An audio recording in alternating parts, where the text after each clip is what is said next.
لو أنزلنا هذا القرآن على جبل لرأيته خاشعا متصدعا من خشية الله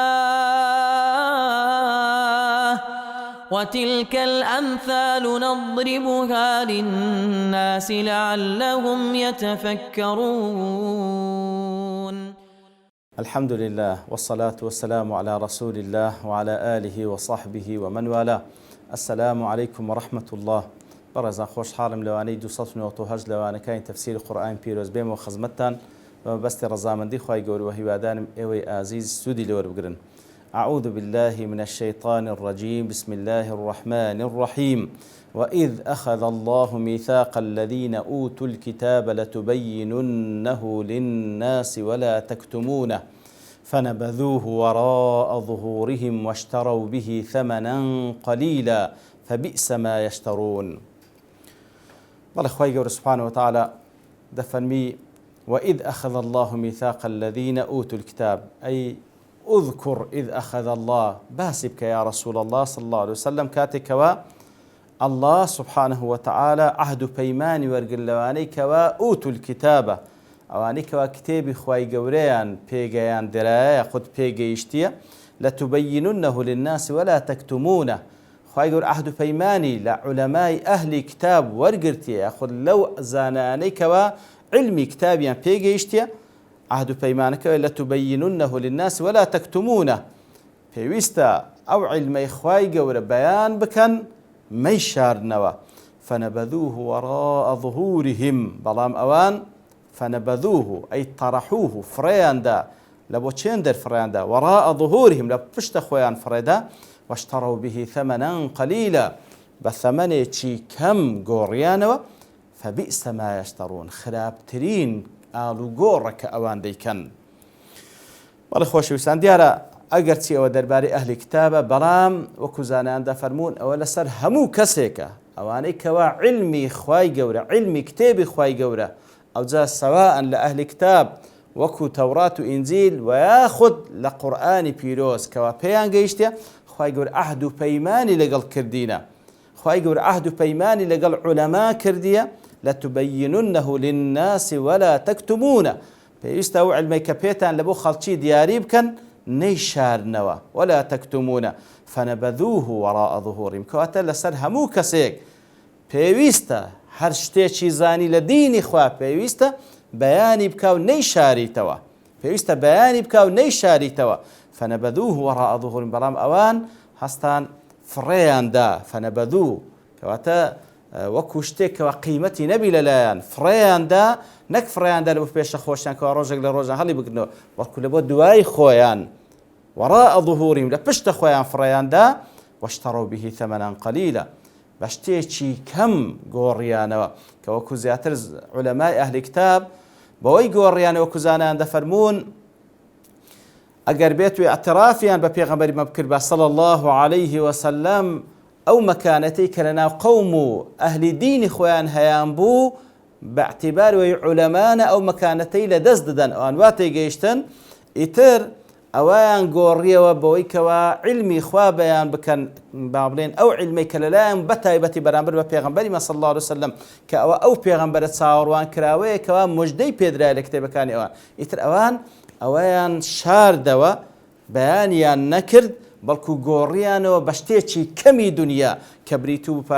لە پارێزگارکردن لە جاه و مەکانەت و جێگای خۆیان و یاخود بە مقدارێک لە پارە بە هەر شتێک ئەگەر هەموو دنیاش بی خوای گەورە دەفەرمی بە ثەمەنەن قەلیلا لەبەرەوەی هەموو دنیاش بیتن بەرامبەر بە کتمانی حەقێک کە خوا بەیانی کردیە و بڕیاری دایە و هەروە فەرمانی کردیە کتمانی نەکەی و بەیانی بکەی ئەگەر بێت و هەموو دنیاش لە مقابل وەرگری بالمقابل ئەو شتەی بشاریەوە بەڕاستی ئەوە ثەمەنێکی قەلیلە خراپترین ئاڵوگۆڕە دەیکەی لەبەرەوەی هەموو دنیا وەک خوای گەورە دەفەرمێت قل مەتاع الدنیا قەلیل لە سوورەتی النساء پێیان بڵێ هەموو دنیا خۆشەکان هەموو دنیا کەمە مقابل بۆی ئەگەر یەک لەحظە بچێ ناو ئاگری جەهەنەم خوا پەنامان بدا. کەواتە ئەگەر چی بەرامبەر بە ئەهلی کتاب خوای گەورە وای فەرمووە وایان کرد تەحذیر و ئاگادارکردنەوەی بۆ ئەهلی ئیسلامیش کەوا بەڕێی ئەواندا نەڕۆن صفاتی ئەوانیان لێ نەهات نێتەجێ ئەگەرنا مەسیریان وەکو مەسیری ئەوانە لەبەرەوەی خوای گەورە سوبحانەهو وتەعالە بە سونەن و باڵێن بەو مەنهەجەی کەوا هەیتی خوای گەورە لە تعاملکردن لەگەڵ بەندەکانی تعامل دەکاتن واتە هیچ کەسێک وەالعیاذ بالله خاتر و خوترێکی نییە ئەگەر بێت و سەرپێچی فەرمانی خوای گەورە بکە تەماشا دەکە بەرامبەر بە پێغەمبەری خۆمان صلی الله عليه وسلم کەوا خۆشەویستترین مەخلوقە لای خوای گەورە سوبحانەهو وتەعالە وەکو خوای گەورە لە چەندین جێگا تەحذیری دەکاتە بۆی کەوا نەکە شتێکی وا بکە لەگەڵ مەنهەجی ئەو نەگونجێ یاخو شتێکی وا دابهێنی کەوا لەناو مەنهەجەکەی ئەودا نەبی ولو تقول علينا بعض الأقاويل لأخذنا منه باليمين ثم لقطعنا منه الوتين كواتا قرشتيك لسر إيما بلك إيما نمان قوت يا أخوائي قرد فرمي لأخذنا منه باليمين أوابا دستي راس ليددين ثم لقطعنا منه الوتين شادماري ملي دبري كواتا أقر برامبر بيغمبر صلى الله عليه وسلم وفرمي كواتا برامبر بغير أولاتنا كواتا وكتمان أو سنتي خوا للتعامل لقل بندكاني خيانة كردن لقل ديني خوا شاردنوي ديني خوا قبولي ناكا عهد بيماني ورقرت لهر كسيك كوا اگر هر حديث و آياتي چي بيگيشت بيويستا بحق خوي بيگيني نيشاري توا نلا ترسي هيد ظالميك نلا تماحي هاد بشي چي دنيا لبروي همو دنياو ترسي همو ظالميك ناكا يك لحظة سنة ناو جهنم خوا پنامان دا وكو پیغمبر صلى الله عليه وسلم لا حديث يك داكا أبو داود وإمام أحمد رواتيان كرد لأنس كري مالك خواي لرازي بدفن بيان صلى الله عليه وسلم فرموي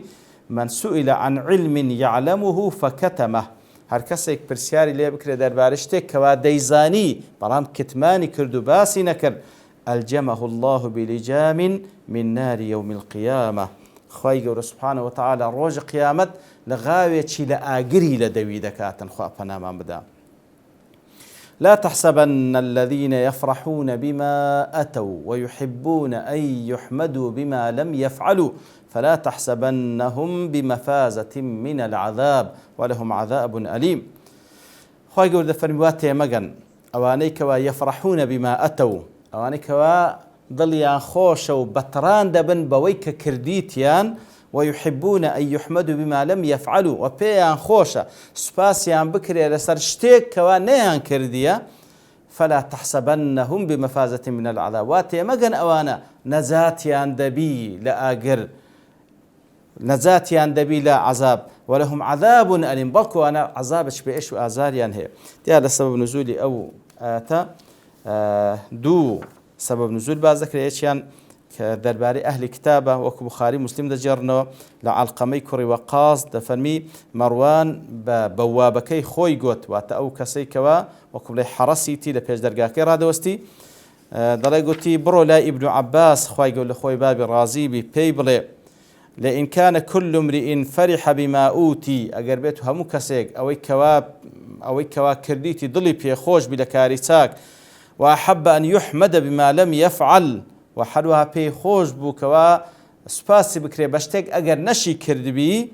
ئەگەر بێت و هەموو کەسێک ئەوها بکاتن معذبا عذاب بخوا لنعذبن أجمعون ئەوە هەموومان سزا دەدرێن. کاتێکەوە ئەو کەسە چووە لە ئیبن عەباس خوای گەورە لە خۆی باب ڕازیبی ئیبن عەباس فەرمی ما لكم ولهذه الآية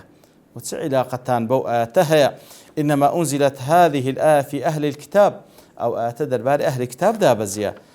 دەفەرمی پێغەمبەر صلی الله عليه وسلم کەسانێکی لە جوولەکە بان کرد پرسیاری لێکردن دەربارەی شتێک ئەوان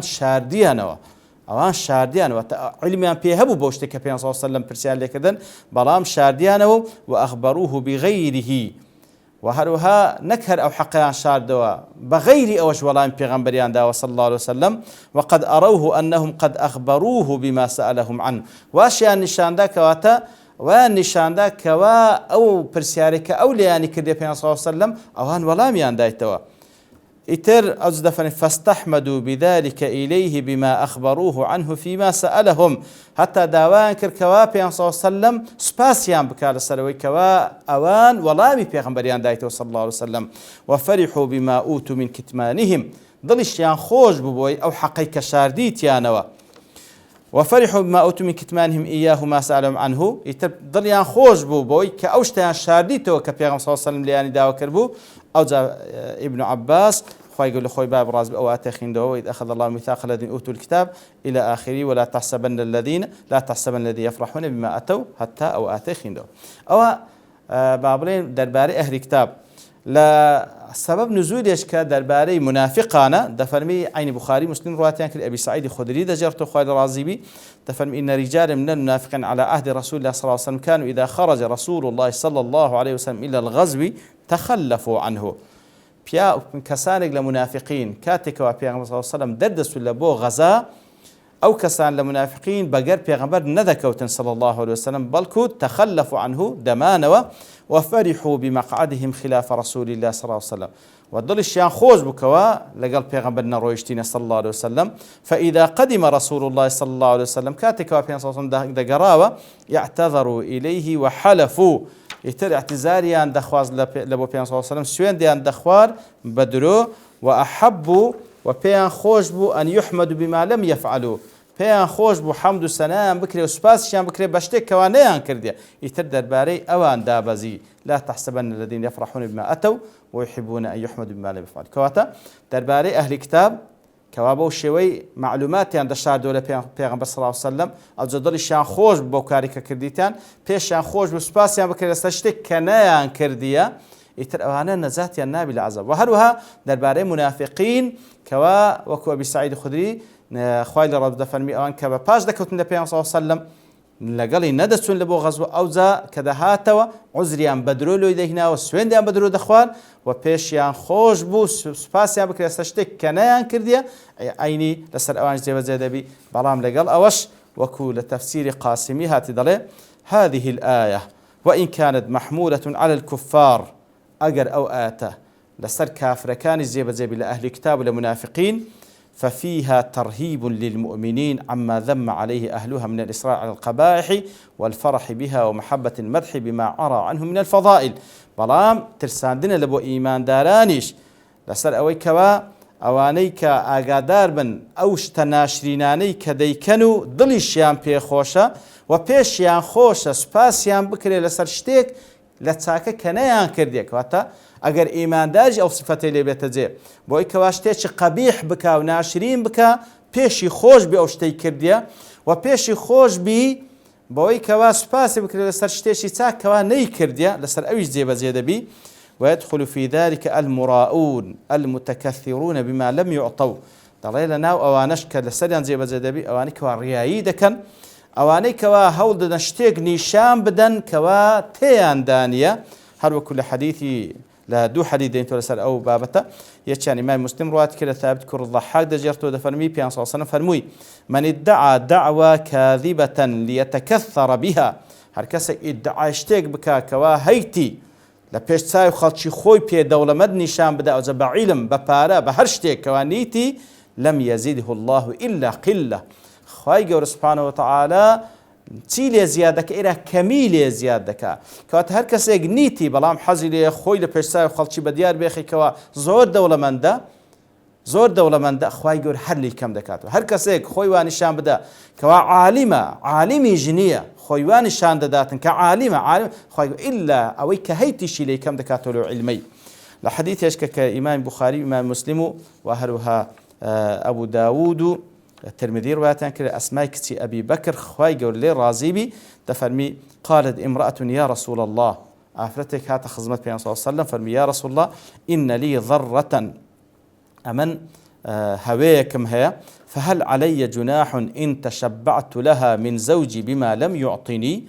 سبحان الله دري أفرتك هات خزمت بين صلى الله عليه وسلم دري يا رسول الله أمن هويكم هي جناح مدقاتي ئەگەر لە پێشچاوی ئەو هەوەیەم وانیشان بدەم کەوا پیاوەکەم فلانەشت و فلانەشتم دەداتێ بەس لە بۆ ئەوەی کە خەفەت بدەمەوی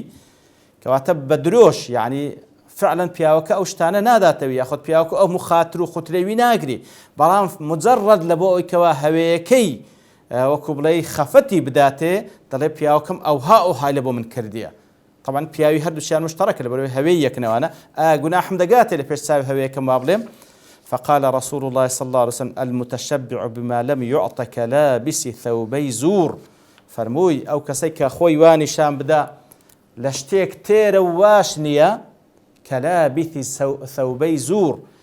وەکو ئەوەیە کەوا دووش مەچ لەبەربی هەمووی بوختان بی کەواتە لە بنی پێی هەتا سەری هەمووی بوختانە سبحان الله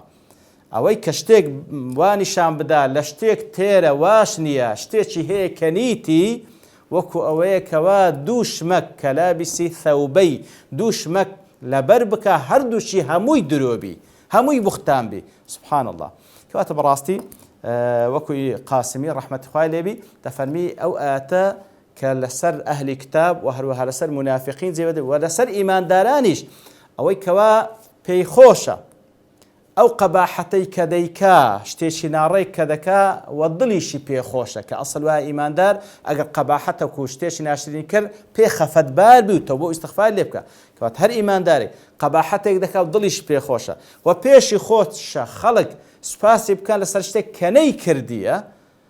بەڕیاییەوە پێی خۆشە خەڵک سوپاس بکەن لەسەر شتێک کە نەیکردیە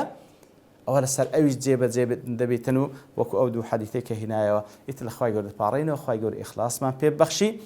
خوای گەورەوەمان لێ بکە هەموو کاروکردەوەکەمان تەنها لە ڕەزامەندی ئەو بی سبحانه وتعالى و هەروها ليشماني قبول بك وصلى الله وسلم على نبينا محمد وعلى آله وصحبه أجمعين وآخر دعوانا أن الحمد لله رب العالمين. لو أنزلنا هذا القرآن على جبل لرأيته خاشعا متصدعا من خشية الله وتلك الأمثال نضربها للناس لعلهم يتفكرون